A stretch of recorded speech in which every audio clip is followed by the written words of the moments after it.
দিল্লি বিমানবন্দরের ভিড় ঠেলে দ্রুত হাঁটছিল হোসনে আরা বেগম।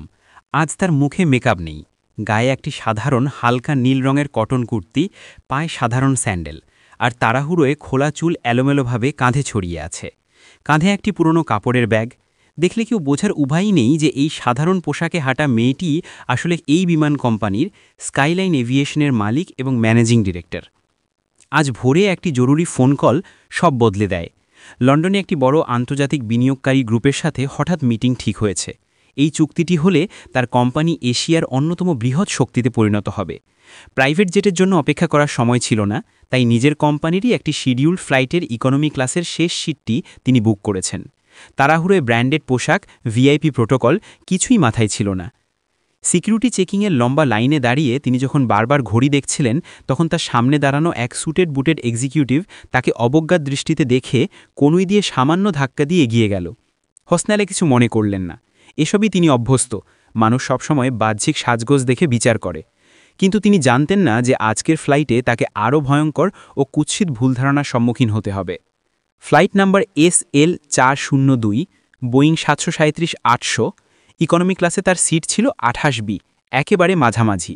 তিনি জানলার পাশে বসতে পছন্দ করেন, কিন্তু আজ আর উপায় নেই। তিনি গা হেলিয়ে বসে চোখ বন্ধ করলেন। মাথার ভেতর ব্যবসার হিসাব, বিদেশি বিনিয়োগকারীদের কঠিন প্রশ্নগুলো, সম্ভাব্য উত্তর, সব মিলিয়ে তার মন একদম ব্যস্ত। ঠিক তখনই করিডোর দিয়ে হাঁটতে হাঁটতে তাকে লক্ষ্য করল আজকের ফ্লাইটের chief pilot captain Arjun Singh. সুঠাম দেহ, নিখুঁত ইউনিফর্ম আর চোখে এক আকাশ দম্ভ। অর্জুন সিং নিজেকে আকাশের রাজা মনে করে। সে অহংকারী, আত্মতুষ্ট, আর নিজের পজিশন নিয়ে ভীষণ গর্বিত। সুন্দরী কিন্তু অসহায় মেয়েদের প্রতি তার এক ধরনের বিকৃত দুর্বলতা আছে। আজ সে হোসনে আরাকে দেখে প্রথমে মারাত্মক ভুল ধারণায় পড়ে গেল। সাধারণ পোশাক, কোনো এসকর্ট নেই, হাতে একটা স্ক্রিন ফাটা পুরনো মডেলের ফোন। অর্জুনের অভিজ্ঞ চোখে এই মেয়েটি মধ্যবিত্ত বা নিম্ন মধ্যবিত্ত পরিবারের, হয়তো প্রথমবারের মতো বিদেশে যাচ্ছে, ভীত এবং দুর্বল। আর এমন মেয়েদের উপর ক্ষমতা দেখানোতে তার এক অদ্ভুত পৈশাচিক আনন্দ ছিল। প্লেন টেক অফ করার কিছুক্ষণ পর সিটবেল্ট সাইন অফ হলো। কেবিন ক্রুরা ব্যস্ত হয়ে পড়ল যাত্রীদের সেবায়। অর্জুন ককপিট থেকে বেরিয়ে এলো একটু হাত পা ছড়িয়ে নেওয়ার অজুহাতে। তার আসল উদ্দেশ্য ছিল 28 নম্বর সিটের সেই সাধারণ মেয়েটি। অর্জুন হোসনে আরার সিটের পাশে এসে দাঁড়ালো। তিনি তখনও চোখ বন্ধ করে ভাবছিলেন। অর্জুন নিজের শরীরটা একটু কাত করে ডেস্কের দিকে ঝুঁকে তার গলার স্বর কৃত্রিমভাবে ভারী করে বলল, মিস, এক্সকিউজ মি, আপনার টিকিট আর পাসপোর্টটা একটু দেখি। হোসনে আরা চমকে চোখ খুললেন। একজন পাইলট মাঝ আকাশে যাত্রীর পাসপোর্ট দেখতে চাইছেন, এটা খুবই অস্বাভাবিক। তিনি শান্তভাবে বললেন, কেন, কোনো সমস্যা হয়েছে কি? অর্জুনের ঠোঁটের কোণে এক বাঁকা হাসি ফুটে উঠল। সমস্যা হবে কি না সেটা আপনার কাগজ দেখার পরই বোঝা যাবে। ইদানিং যা সব ফেক প্যাসেঞ্জার উঠছে, আপনার মতো দেখতে যারা, তাদের একটু চেক করা দরকার। দিন, পাসপোর্ট দিন। কথাটার ভঙ্গি থেকেই বোঝা যাচ্ছিল চরম অভদ্রতা মিশে আছে। যাত্রী হিসেবে তো বটেই, একজন মানুষ হিসেবেও এমন অকারণ সন্দেহ ও আচরণ তিনি জীবনে কখনো পাননি। কোম্পানির মালিক হিসেবে তিনি জানেন একজন পাইলটের এখতিয়ার কতটুকু। তিনি ভ্রু কুঁচকে দৃঢ় গলায় বললেন, আপনার সন্দেহের কারণটা স্পষ্ট নয় ক্যাপ্টেন। আমার সিকিউরিটি চেক গ্রাউন্ডেই হয়েছে। আমি আপনাকে পাসপোর্ট দেখাতে বাধ্য নই যতক্ষণ না আপনি সঠিক কারণ দর্শাতে পারছেন। অর্জুন এই উত্তরে প্রস্তুত ছিল না। একটা সাধারণ মেয়ে তার মুখের ওপর কথা বলছে। তার ইগোতে আঘাত লাগল। সে হালকা হাসল, সেই হাসিতে ছিল তাচ্ছিল্য আর অবজ্ঞা। তারপর আরও নিচি স্বরে প্রায় ফিসফিস করে বলল, ওহো, তেজ আছে দেখছি। শুনুন মিস, আপনার মতো মেয়েরা সাধারণত, বুঝতেই তো পারছেন, ভালো জায়গা থেকে আসেন না। হয়তো কোনোভাবে টিকিট জোগাড় করেছেন। এখন যদি আমি রিপোর্ট করি যে আপনাকে সন্দেহজনক মনে হচ্ছে, তাহলে লন্ডনে নামার আগেই আপনাকে পুলিশ রিসিভ করবে। তার চেয়ে বরং সহযোগিতা করুন। সাহায্য লাগলে বলবেন, আমি আছি। ককপিটে আমার পাশে একটা জাম্প সিট খালি আছে, চাইলে সেখানে বসে স্পেশাল ভিউ এনজয় করতে পারেন। হোসনে আরা কান গরম হয়ে গেল অপমানে। এটা সরাসরি কুপ্রস্তাব। তিনি এমন নোংরা অপব্যবহার জীবনে দেখেননি। তার নিজের কোম্পানির একজন সিনিয়র কর্মচারী তার সাথে এমন আচরণ করছে। রাগে তার শরীর কাঁপছিল, তবু তিনি নিজেকে সামলে নিলেন।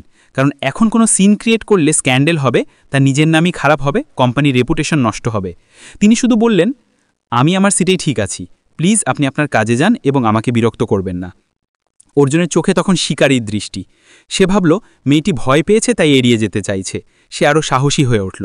কিছুক্ষণ পর পর সে ইকোনমি ক্লাসে আসতে লাগল। কখনো হোসনে আরা সিটের হাতলে কনুই দিয়ে অকারণে ঝুঁকে পড়ে অন্য যাত্রীদের সাথে কথা বলার ভান করত, কখনো বা যাওয়ার সময় ইচ্ছে করে তার কাঁধে হাত ঘষে যেত। পাশের সিটের এক বয়স্কা মহিলা অস্বস্তিতে নড়ে চড়ে বসলেন। তিনি বুঝতে পারছিলেন কিছু একটা ভুল হচ্ছে, কিন্তু পাইলটের ইউনিফর্মের ভয়ে কিছু বলতে পারছিলেন না। প্লেন প্রায় আকাশে উড়ে 30,000 ফুট উপরে। অর্জুন এবার সীমা ছাড়িয়ে গেল। সে আবার এসে দাঁড়ালো হোসনে আরার পাশে। এবার তার হাতে 1 কাপ কফি। সে কফিটা এগিয়ে দিয়ে বলল, আপনার জন্য স্পেশাল কফি, নিন, মুড ভালো হবে। হোসনে আরা মুখ না তুলেই বললেন, ধন্যবাদ, আমার লাগবে না। আরে নিন না, গরিবের আবার এত দেমাক কেন? এই বলেই অর্জুন জোর করে কাপটা তার হাতে দিতে গেল। ধস্তাধস্তিতে কিছুটা গরম কফি ছলকে পড়ল হোসনে আরার কুর্তিতে। কি করছেন আপনি? হোসনে আরা এবার চিৎকার করে উঠলেন। অর্জুন হাসতে হাসতে বলল, ও সরি, হাত ফসকে গেল। আসলে আপনাকে দেখে আমার হাত ঠিক থাকে না। চলুন ওয়াশরুমে গিয়ে পরিষ্কার করে দিচ্ছি। আর শুনুন, আমার সাথে একটু কোঅপারেট করলে এই লন্ডনের ট্রিপটা আমি স্মরণীয় করে দিতে পারি। ক্যাশ $1,00,000 অথবা ফেরার ওপেন টিকিট, যা চান, ভেবে দেখুন। হোসনে আরা ধৈর্যের বাঁধ ভেঙে গেল। তিনি সিট থেকে উঠে দাঁড়ালেন। তার চোখে আগুন। তিনি বললেন, আপনার সাহস কি করে হয়? ইউনিফর্মের আড়ালে আপনি একজন ক্রিমিনালের মতো আচরণ করছেন। আমি এক্ষুনি চিফ পার্সারের কাছে কমপ্লেন করব। অর্জুন এবার হোসনে আরার হাত খপ করে ধরে ফেলল। তার আঙুলের চাপ এত বেশি ছিল যে হোসনে আরার হাতে ব্যথা লাগল। অর্জুন দাঁতে দাঁত চেপে বলল, কমপ্লেন? কার বিরুদ্ধে? আমার। এই প্লেনের ক্যাপ্টেন আমি। এখানে আমার কথাই আইন। তুমি যদি একটা কথাও বাড়াও, আমি তোমাকে মাঝপথে কোনো এয়ারপোর্টে নামিয়ে দিয়ে আসব, আর তোমার নামে এমন রিপোর্ট দেব যে জীবনে আর কোনোদিন প্লেনে উঠতে পারবে না। চুপচাপ বসে থাকো, আর যা বলছি তাই করো। হাত ধরে হ্যাচকা টানে তিনি সিটে বসিয়ে দিল। আশেপাশের যাত্রীরা ভয়ে সিটিয়ে গেল। একজন জুনিয়র এয়ার হোস্টেস নাম রিয়া দূর থেকে সব দেখছিল। তার চোখে জল, কিন্তু ক্যাপ্টেনের বিরুদ্ধে যাওয়ার সাহস তার নেই। হোসনে আরা সিটে বসে কাঁপছেন। অপমানে রাগে তার দম বন্ধ হয়ে আসছিল। তিনি ভাবলেন এখনই নিজের পরিচয় দিয়ে এই পিশাচটাকে উচিত শিক্ষা দেবেন, কিন্তু পরমুহূর্তেই ভাবলেন, না, এখন পরিচয় দিলে ও ভয়কে হয়তো ক্ষমা চাইবে, কিন্তু ওর আসল রূপটা পুরোপুরি দেখা হবে না। তাছাড়া ফ্লাইটের মাঝপথে কমান্ড চেনে বিশৃঙ্খলা তৈরি করা নিরাপদ নয়। তিনি দাঁতে ঠাঁট চেপে অপেক্ষা করার সিদ্ধান্ত নিলেন, কিন্তু তিনি জানতেন না প্রকৃতি আজ তার ধৈর্যের আরও বড় পরীক্ষা নিতে চলেছে। প্রায় 2.5 ঘন্টা উড়ার পর যখন প্লেন ব্ল্যাক সিয়ের ওপর দিয়ে যাচ্ছিল, হঠাৎ আবহাওয়ার রাডারে লাল সংকেত দেখা গেল। সামনে বিশাল একটা ঝড়ের মেঘ, কিউমিলোনিম্বাস ক্লাউড। প্রথমে হালকা ঝাঁকুনি শুরু হলো, তারপর ধীরে ধীরে তা বাড়তে লাগলো। সিটবেল্ট সাইন অন হলো। অর্জুন ককপিটে ছেলে গিয়ে ঘোষণা করল, লেডিস অ্যান্ড জেন্টলম্যান, আমরা কিছু ভারী টার্বুলেন্সের মুখোমুখি হতে যাচ্ছি। দয়া করে সবাই সিটবেল্ট বেঁধে নিন এবং শান্ত থাকুন। ঘোষণার কিছুক্ষণ পরই পরিস্থিতি নিয়ন্ত্রণের বাইরে চলে গেল। হঠাৎ এক প্রচণ্ড ঝাঁকুনিতে প্লেনটি যেন কয়েকশো ফুট নিচে পড়ে গেল। যাত্রীদের মধ্যে আর্তনাদ শুরু হলো। ওপরের লাগেজ বিনগুলো খুলে গিয়ে কিছু ব্যাগ নিচে পড়ে গেল। আলো টপ করে নিভে গিয়ে আবার জ্বলে উঠল, কিন্তু তা টিমটিম করতে লাগলো। বাইরে তখন প্রলয়ঙ্করী ঝড়। জানলা দিয়ে দেখা যাচ্ছে ঘন কালো মেঘ আর ক্রমাগত বিদ্যুৎ চমক। ইঞ্জিনের শব্দে একটা অস্বাভাবিক পরিবর্তন এলো। মনে হচ্ছে ইঞ্জিনগুলো এই বাতাসের সাথে যুদ্ধ করে পেরে উঠছে না। ককপিটের ভেতরের অবস্থা তখন আরও ভয়াবহ। কো পাইলট, একজন অপেক্ষাকৃত তরুণ অফিসার, ঝড়ের তীব্রতায় এবং হঠাৎ প্রেশার ড্রপে প্যানিক অ্যাটাকের শিকার হয়ে প্রায় অজ্ঞান হয়ে পড়েছে। অর্জুন একা। সে অটো পাইলট ডিসেনগেজ করে ম্যানুয়ালি প্লেন নিয়ন্ত্রণ করতে চাইছে, কিন্তু বাতাসের গতিবেগ এত বেশি যে ইয়োগ ধরে রাখা তার পক্ষে অসম্ভব হয়ে পড়ছে। অর্জুনের কপালে বিন্দু বিন্দু ঘাম।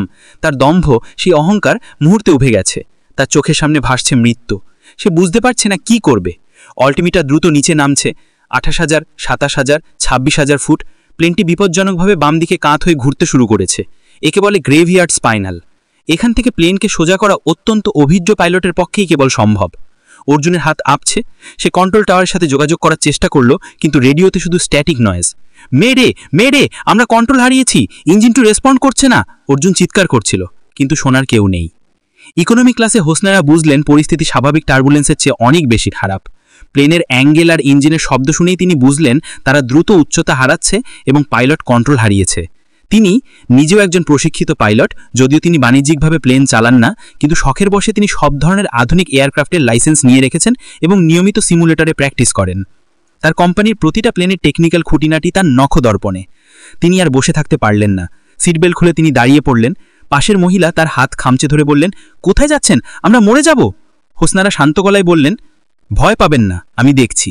তিনি টলতে টলতে সামনের দিকে এগোলেন। প্লেনের ঝাঁকুনিতে তিনি কয়েকবার পড়ে যেতে যেতে সামলে নিলেন। সেই জুনিয়র এয়ার হোস্টেস নাম রিয়া তাকে আটকে দিয়ে বলল, ম্যাম, প্লিজ সিটে বসুন, এখন হাঁটাচলা করা বিপজ্জনক। হোসনে আরা রিয়ার কাঁধে হাত রেখে দৃঢ় গলায় বললেন, রিয়া, আমাকে ককপিটে যেতে হবে, এক্ষুনি। কিন্তু ম্যাম, সেটা অসম্ভব, ক্যাপ্টেন কাউকে অ্যালাউ করবেন না। হোসনে আরা এবার নিজের ব্যাগ থেকে একটি বিশেষ আইডি কার্ড বের করলেন। এটি সাধারণ এমপ্লয়ি কার্ড নয়, এটি চেয়ারপারসনস প্রিভিলেজ কার্ড, যা দিয়ে কোম্পানি যে কোনো স্থানে যে কোনো সময় প্রবেশ করা যায়। তিনি কার্টেরিয়ার চোখের সামনে ধরে বললেন, আমি হোসনে আরা বেগম, এই এয়ারলাইনের মালিক। আমি তোমাকে আদেশ করছি, ককপিটের দরজা খোলার ব্যবস্থা করো। ভেতরে কিছু একটা খুব ভুল হচ্ছে, আমাদের হাতে সময় নেই। রিয়া কার্ডটি দেখে স্তম্ভিত হয়ে গেল। সেই সাধারণ কুর্তি পরা মেয়েটি তাদের মালিক। সে দ্রুত নিজেকে সামলে নিয়ে ইন্টারকমে ককপিটে রিং করলো, কিন্তু কোনো উত্তর নেই। সে ইমার্জেন্সি কোড ব্যবহার করে দরজা খোলার চেষ্টা করলো। দরজা খুলতে একটি ভয়ানক দৃশ্য। কো পাইলট সিটে এলিয়ে পড়ে আছে, আর অর্জুন ইয়োগ ধরে থরথর করে কাঁপছে। তার চোখ দুটো কোটর থেকে বেরিয়ে আসার উপক্রম হয়েছে। প্লেন তখন 20,000 ফুটে নেমে এসেছে এবং দ্রুত আরও নামছে। সামনে আলস পর্বতমালার উঁচু চূড়াগুলো রাডারে আবঝা দেখা যাচ্ছে। আর কয়েক মিনিট এভাবে চললে ক্র্যাশ অনিবার্য। হোসনারা ককপিটে ঢুকে চিৎকার করে বললেন, captain Singh, what's the status? Arjun পেছনে তাকিয়ে হোসনিয়ারাকে দেখে ভূত দেখার মতো চমকে উঠল। তুমি এখানে কি করছো? বের হও, গেট আউট। হোসনিয়ারা তার কথায় কান না দিয়ে কোপাইলটের সিটে বসে পড়লেন। তিনি দ্রুত ইনস্ট্রুমেন্ট প্যানেলে চোখ বুলিয়ে নিলেন। ইঞ্জিন 2 ফেম আউট হয়েছে, হাইড্রোলিক প্রেশার লো, তুমি স্পাইরালে আছো, লেভেল দ্য উইংস এখনই। অর্জুন এতটাই ভীত ছিল যে সে নড়তেই পারছিল না। হোসনিয়ারা বুঝলেন এই লোকটির দ্বারা আর কিছু হবে না। তিনি নিজেই কন্ট্রোল নেওয়ার সিদ্ধান্ত নিলেন। আই হ্যাভ কন্ট্রোল বলে তিনি নিজের দিকের ইয়োগ ধরে ফেললেন। না, তুমি কি করছো? তুমি আমাদের মেরে ফেলবে। হোসনিয়ারা এবার গর্জে উঠলেন, চুপ করো অর্জুন, তুমি তোমার কাজ করতে ব্যর্থ হয়েছ।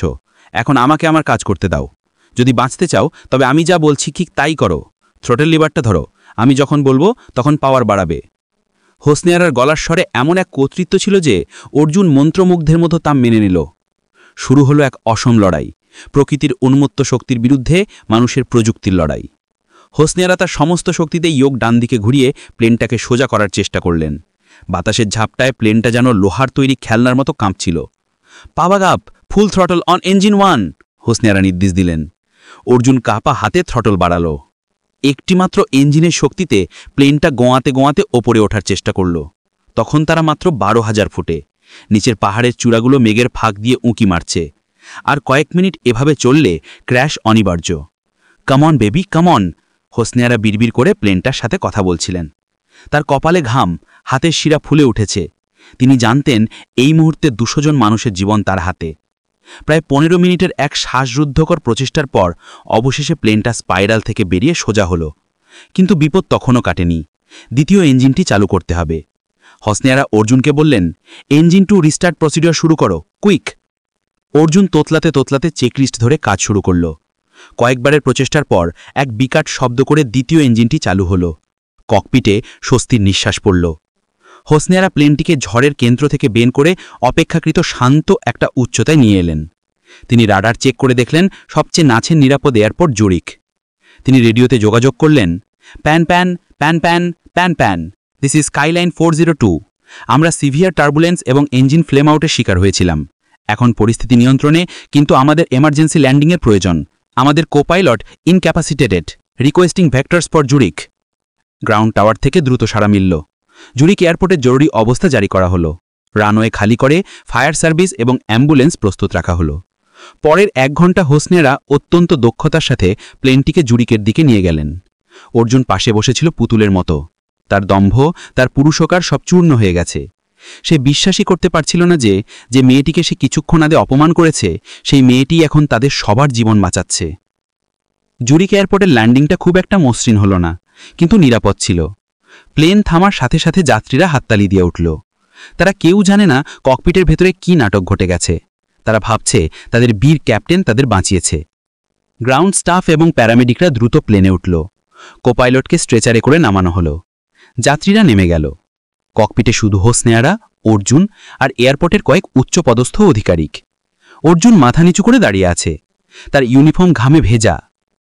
হোসনিয়ারা নিজের সিট থেকে উঠে দাঁড়ালেন। তিনি খুব ক্লান্ত, কিন্তু তার চোখে এক অদ্ভুত প্রশান্তি। তিনি অর্জুনের দিকে তাকালেন। সেই দৃষ্টিতে রাগ ছিল না, ছিল এক গভীর করুণা। তিনি শান্ত সুরে বললেন, ক্যাপ্টেন অর্জুন সিং। অর্জুন চমকে তাকালো। আপনি জানেন আমি কে? হ্যাঁ, আপনি ম্যাডাম হোসনিয়ারা বেগম, আমাদের চেয়ারপারসন। উপস্থিত কর্মকর্তারা অবাক হয়ে তাকালেন। এই সাধারণ পোশাকের নারী তাদের কোম্পানির মালিক? হোসনিয়ারা বললেন, আমি দুঃখিত যে আমার পরিচয়টা আপনাকে এমন পরিস্থিতিতে জানতে হলো। আজ আপনি যা করেছেন তার 2টি দিক আছে। এক, আপনি একজন যাত্রীকে, বিশেষ করে একজন নারীকে আপনার ক্ষমতার অপব্যবহার করে চরম অপমান করেছেন, এটি ক্ষমার অযোগ্য অপরাধ। আর 2, আপনি একজন ক্যাপ্টেন হিসেবে সংকটের মুহূর্তে ভেঙে পড়েছেন এবং আপনার দায়িত্ব পালনে ব্যর্থ হয়েছেন। যদি আমি না থাকতাম আজ 200 জন মানুষ মারা যেত। অর্জুন হাঁটু গেড়ে বসে পড়ল। ম্যাম, আমাকে ক্ষমা করুন, আমি বুঝতে পারিনি, আমি ভুল করেছি, আমার ক্যারিয়ার শেষ হয়ে যাবে, আমার পরিবার। হোসনে আরা তাকে থামিয়ে দিলেন। আপনার ক্যারিয়ারের কথা ভাবার আগে আপনার সেই মেয়েটার কথা ভাবা উচিত ছিল, যাকে আপনি কফি দিয়ে পুড়িয়েছেন, যার হাত ধরে টেনেছেন। ক্ষমতা মানুষকে দায়িত্বশীল করে অর্জুন, কিন্তু আপনার কাছে ক্ষমতা মানে ছিল দুর্বলের ওপর অত্যাচার। তিনি কর্মকর্তাদের দিকে ফিরে বললেন, ক্যাপ্টেন সিংকে অবিলম্বে সাসপেন্ড করা হলো, তার বিরুদ্ধে অফিসিয়াল ইনকোয়ারি হবে এবং আমি নিশ্চিত করব যে তার লাইসেন্স যেন পার্মানেন্টলি ক্যান্সেল করা হয়। এমন মানুষ ককপিটে বসার যোগ্য নয়। তারপর তিনি অর্জুনের দিকে ফিরে বললেন, তুমি পাইলট হয়েছ, ইউনিফর্ম পরেছ, কিন্তু মানুষ হওনি। আর মানুষ না হলে আকাশ কখনো তোমাকে ক্ষমা করবে না। আজকের এই শিক্ষাটা মনে রেখো, মানুষের পরিচয় তার পোশাকে নয়, তার ব্যবহারে এবং তার কর্মেই তার আসল পরিচয়। এভাবেই আকাশে একদিন ভুল ধারণা এবং অপমানের ওপরে দাঁড়িয়ে এক নারী নিজের শক্তি দিয়ে একটা জীবন নয়, 200 জন মানুষের জীবন বাঁচালো। আর একজন অহংকারী মানুষকে শেখালো কঠিন এক শিক্ষা, যা সে আমৃত্যু মনে রাখবে। যাত্রীরা কেউ জানল না সেই সাধারণ মেয়েটি আসলে কে ছিল, কিন্তু তার শান্ত শক্তি, তীক্ষ্ণ বুদ্ধিমত্তা আর সাহসী সিদ্ধান্তের মধ্য দিয়ে তিনি প্রমাণ করলেন ক্ষমতা বাহ্যিক দেখানোর বিষয় নয়, কাজের মধ্যেই তার আসল পরিচয়। এভাবেই আকাশে একদিন ভুল ধারণা এবং অপমানের ওপরে দাঁড়িয়ে এক নারী নিজের শক্তি দিয়ে একটা জীবন নয়, 200 জন মানুষের জীবন বাঁচালো। আর একজন অহংকারী মানুষকে শেখালো কঠিন এক শিক্ষা, যা সে আমৃত্যু মনে রাখবে। এরকম ইন্টারেস্টিং গল্প সবার আগে পেতে চ্যানেলটিকে সাবস্ক্রাইব করে পাশেই থাকুন। তো দেখা হচ্ছে পরবর্তী ভিডিওতে, ততক্ষণ পর্যন্ত ভালো থাকবেন, সুস্থ থাকবেন। আল্লাহ হাফেজ।